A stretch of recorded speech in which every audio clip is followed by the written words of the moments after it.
ready to buy a home, but you're not sure how much you'll need for closing costs? Well, that's what we're talking about today, so you stay tuned. I got you covered.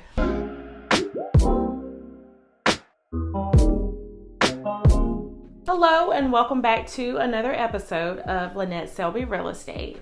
In today's video, we're going to dive into everything that you need to know about closing costs, including the common fees and expenses, the average cost, tips on how to budget for these costs, and everything in between. So let's get started. Closing costs are an important part of the home buying process, and it's really important to understand what they are and how much they'll cost you. So, what are closing costs?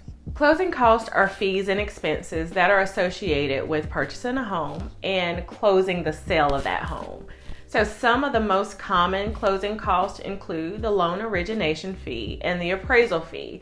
And these fees are charged by the lender to cover cost of processing and underwriting the loan.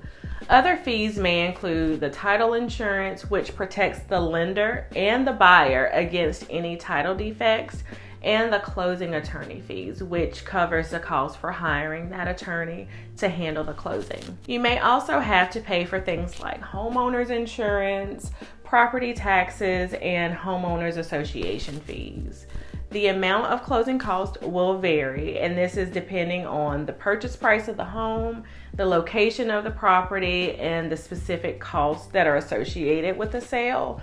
But on average, closing costs can range anywhere from 2 to 5% of the purchase price. In most cases, the closing costs are always higher for buyers than they are for sellers. However, a buyer has the option to negotiate with the seller and ask them, to pay some of their closing costs. And this is known as seller concessions. And in this changing real estate market that we're experiencing right now, it's more common to see offers with these type of seller concessions. And as your realtor, I can help you negotiate with the seller to have them cover a portion of your closing cost. It's also important to mention that the lender will provide you with a detailed breakdown of your closing cost, and this is known as your loan estimate, which includes all of the estimated closing costs and fees, and this estimate should be provided to you 3 days after your loan application has been processed.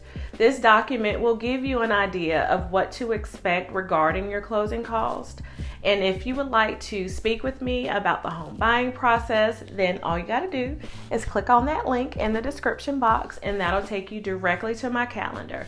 And from there, you can schedule a call with me on a day and time that works best for you. And we can talk about the home buying process, the mortgage process, and everything in between. So I hope you guys have a wonderful week. I hope I hear from you soon. Thanks for watching the video, and I will see you guys on the next one. You take care. Bye-bye.